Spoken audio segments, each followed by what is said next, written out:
I was part of UFC Mexico for Lazy Boy. Dude, that kid gained 500,000 followers from one event, from one fight, his debut. And this is also like me hating on him a little bit. This is 100%. I'm hating on one of my fighters technically. Dude, this guy had one fight, and he was the second fight of the night. So he was the UFC Fight Pass prelim or ESPN Plus prelim. Let the people know how that fight went, though. So it was like for him, it's a storybook like Disney type of. You ever see the Cubs versus the against Cleveland when they finally won the World Series? It was kind of like that. That last game where it was like I'm winning, no, you're winning, I'm winning, and just like that, it was back and forth.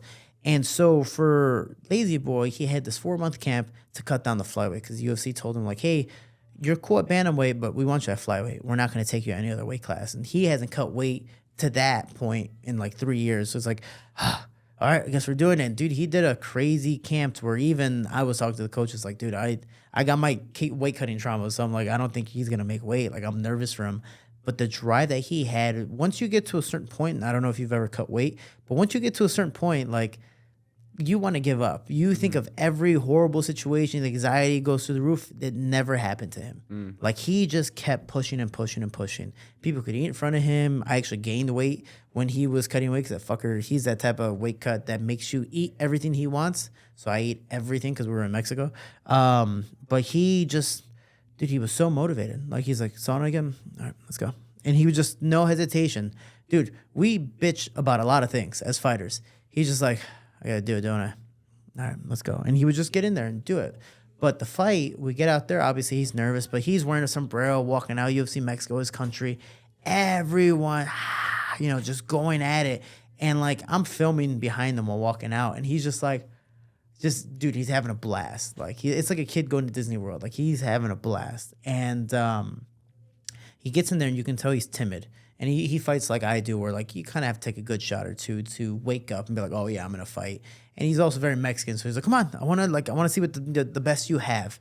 And the Ukrainian was a good fighter, And Lazy was very timid with his strikes here and there, very nervous. The lights are on. UFC Mexico is huge, and you have everyone chanting Mexico.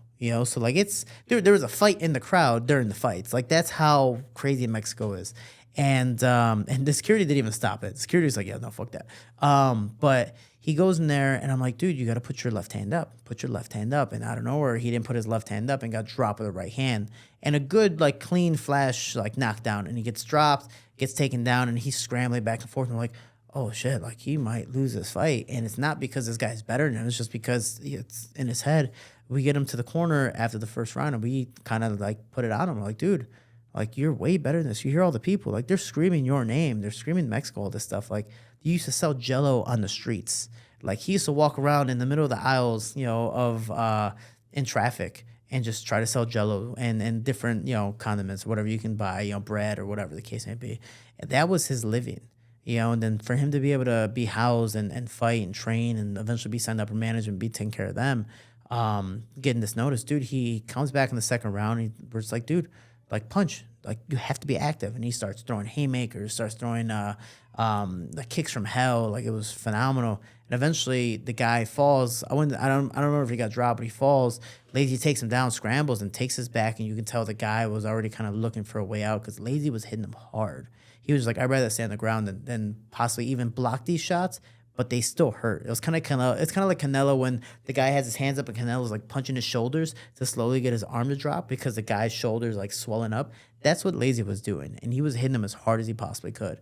And he just took the guy's back, put in the hooks, and just put in the rear naked choke and just started arching. And literally, I think it was the last 2 seconds of the second round, he got the finish. And dude, Mexico, like, that's how it felt. Like, it wasn't the crowd; it was like all of Mexico was like, yeah. The crazy thing is, Lazy's such a humble kid and such a people's person. Like, he's the hood kid. Like, he's the typical, like, Mexican that you think of, like the hard worker, stuff like that. And he's in the press conference, and he got really, really popular out of his answers. Like, he didn't grow up with a father. He told the press conference guys, like, fuck off, don't ask about my dad. Like, he's talking shit to the guy, and he's just having fun. And, talking about his dreams. And one guy's like, so what are you going to do now? Like, what do you want to do? He's like, dude, I had a 4-month training camp. All I want is tacos. All I want is to eat some tacos. So please, let's get this over with. I just want to go eat some tacos. And he got popular off of it. Now, literally every single place after started offering him tacos, and the restaurants like, dude, come eat at our place. Like this kid, he gained 500,000 followers from one fight, and now he's fighting on UFC Noche, which you win or lose is gonna, I think, boost his ego and boost his name so much more, and I think it's phenomenal. And especially the way that he fights, it's gonna be a show. He's a typical Mexican fighter. Like again, with when I talked about Patrick, where he has the ego, like he wants to fight. Like if he gets knocked out, he's like, you're the better man. I fucked up. Like he wants to fight. He doesn't want to wrestle. He doesn't want to grapple. He doesn't want to tap you out. He wants to like put you to sleep with his hands. I'm telling you, this kid works hard. And actually, he comes back because he had a baby not too long ago. I believe his baby's 2 months old. He went to Veracruz to see his family again, and then he's gonna get right back to camp. He's actually supposed to be here today, hopefully, and just get back to camp, dude. And we're staying at the upper house. There's 8 people in a house together, and we're all fighters. It's like a dorm. It's like the Ultimate Fighter house. It's fucking hilarious because every once in a while we'll argue. It's great. But like he's ready to start training. And I'm excited for him to be in. He's 24, 25 years old, living his dreams. Like he created it and lived his dreams. And then now he's just pushing through. The hardest part, and this happened to me, was trying to keep him motivated on 2 senses. One, because you made weight once doesn't mean it's going to get easier because you've blown up back again. We got to slowly bring you back down. And we got to do it respectfully because I know you can make weight, and maybe we can wait the last few weeks or a month out and start working, but you're just going to make it a lot harder. Mm-hmm. You can make it, but let's do it like homework. Do it progressively. Do a little bit until it's due on Friday. And then 2 is, once you get to the UFC, that doesn't mean you're going to be there forever. So you're fighting not just to be in the UFC now, it's to stay in the UFC. You finally created a goal, and most fighters, and especially myself, I did this where I fight, and then I'm like, oh, I'm a UFC fighter. I'm in the UFC. Yes, I finally do UFC. And then you're there, and you're just like, oh, yeah, I got to fight. I forgot about that. I got to fight to keep my money. I got to fight to keep my contract or whatever the case may be. So for him is you got to fight and have little goals. Don't be like, all right, cool, in the UFC, be champion. No. Dude, let's make top 15.